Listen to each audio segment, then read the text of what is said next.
Hello everyone and welcome back to my channel. I hope you're all well. So in this video I'm going to be reviewing the first movie within the Star Wars franchise that kind of catapulted this brand into becoming a global phenomenon, Star Wars: A New Hope. Now this is the first Star Wars film that was ever created, and also the first kind of space film that was ever created as well. Obviously now we have space movies kind of here, there and everywhere, and we have Guardians of the Galaxy kind of leading the way and showing how space movies should be done. But if you cast your mind back all the way to 1977, nothing like this had ever been created before. And obviously George Lucas had a big job on his hands in terms of convincing the execs, the cast, the crew, all of them to kind of take a risk on something new. And I know he kind of got a lot of backlash for it from all of these people, as well as all of the potential public as well, that weren't really sure what on earth he's doing with this film. But you know, he kind of stuck to his guns and released Star Wars, which was obviously a brilliant thing to do because now it becomes one of these biggest franchises of all. I know I'm going to be getting a lot of hate for this, as I am in the minority in terms of not being the biggest fan of Star Wars: A New Hope. I am a massive fan of the follow-on two movies within the original trilogy, namely Empire Strikes Back and Return of the Jedi. But with A New Hope, I just felt like Luke Skywalker was just such a whiny and bratty lead character that I just could not support and get behind this lead character. He obviously improved in the next two movies, but I just felt like he was just such an annoying protagonist in this film. And also I just felt like the film was really trying hard to set up this universe, set up this world, set up this franchise. Obviously it has to do that, and I get that, you know, nothing like this had ever been done before, so it was doing a lot of work in terms of convincing people of that, especially from a fan point of view. But I just feel like because of that, it was one of the more weaker Star Wars movies. I know that's a very unpopular opinion, but I will break down exactly why I think that in this movie review.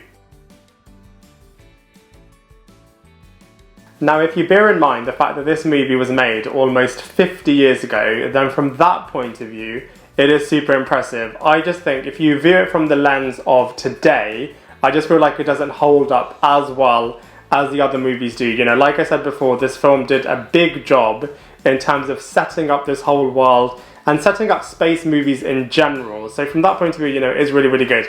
And it did do that quite well because the second movie and the third movie are just brilliant.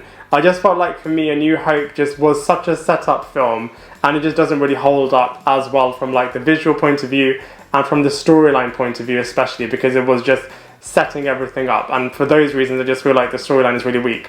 I did find it quite innovative how they kind of set up the whole Empire versus Rebel kind of storyline through the lens of C-3PO and through R2-D2, who actually were the main character leads in the first act of this film especially, and then how they were kind of being used also as devices to kind of reach Obi-Wan Kenobi and to also show that Luke Skywalker is going to be the character that kind of leads the rebel to victory and to kind of try to save the day. So, you know, from that point of view, it was quite innovative.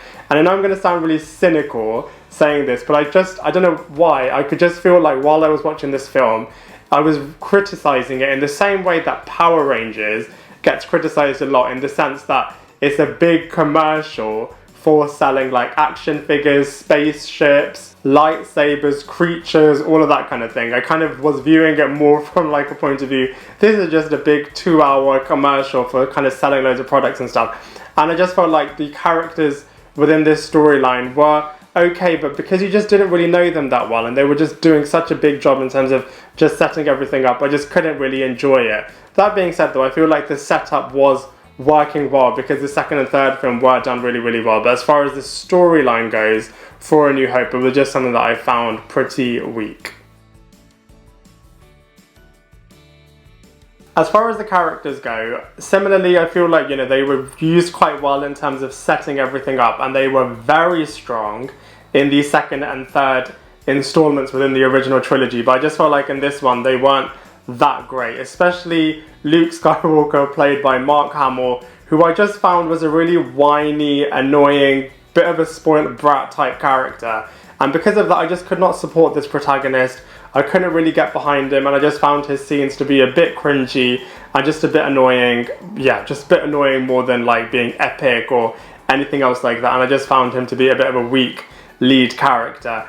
Han Solo being played by Harrison Ford was a brilliant choice, kind of playing the cool, edgy anti-hero that kind of swoops in and kind of ends up saving the day was really, really cool. He was a character that was always destined to kind of have his own movie franchise, which they obviously did later on. So that was a really cool kind of addition to the cast. Carrie Fisher brilliantly playing Princess Leia alongside C-3PO and R2-D2 kind of starts the film and was a brilliant kind of force within the kind of Rebel Alliance. I always did find it a bit of a missed opportunity that they didn't kind of explore more of the kind of Jedi aspect of the Princess Leia character. That would have been a brilliant kind of story arc and kind of seeing how that kind of rivals Luke in the original trilogy, but you know, alas, that wasn't meant to be. Obi-Wan Kenobi, brilliantly played by Alec Guinness, was another really, really cool character, another character that was kind of destined to have his own franchise. It's really disappointing that we kind of didn't see more from this character, as I just found him to be a really intriguing character, but obviously kind of what happens with his character story arc is obviously necessary for Luke's character's growth in the kind of trilogy, so that was a bit of a shame, but you know, it's good that we kind of got to explore more about this character in the prequel trilogy and in the upcoming Obi-Wan Kenobi series. As you can see what I'm going with this in terms of they're all just setting up future installments, which is fine, but I just felt like this film especially was just such a setup movie. Darth Vader, such an epic, iconic, cutthroat, brilliant villain. Kind of, you don't really see that much of his character in this film, a lot more in the second and third one, and that was really, really cool. But yeah, just a really, really cool and kind of formidable villain in this film. And you're just really intrigued by his battle sequence with Obi-Wan Kenobi, all of the different dialogue that they're having in terms of referring to the past. So I feel like that was really clever, because, you know, introducing this film, it's kind of introduced as episode 4, so you know that there's going to be episode 1, 2 and 3, and they kind of do kind of foreshadow a lot of the things in this movie that you're going to find out about in future installments. So from that point of view, a little bit cheeky in terms of kind of setting up other films again, but you know, these two I feel like were really interesting and complex characters, and their relationship just means that you kind of want to find out a little bit more in the future. C-3PO, a brilliant kind of droid robot character, kind of a lead character in the beginning and pretty much throughout the film and the entire original trilogy as well. So much better than Jar Jar Binks was in terms of supporting the human characters in this film. And similarly, R2-D2 was a really nice druid as well, in terms of showing that robots can actually be characters that you actually really do care about. So I feel like C-3PO and R2-D2 kind of rounded off the cast really, really well. As far as the visuals go, I feel like they were brilliant for 1977, but in my opinion, I just feel like they don't really hold up to this day. You know, they are really cool sequences in terms of the lightsaber battles. Whilst they do look a little bit awkward, I feel like, you know, you can kind of give them the benefit of the doubt because it's the first ever time they do it.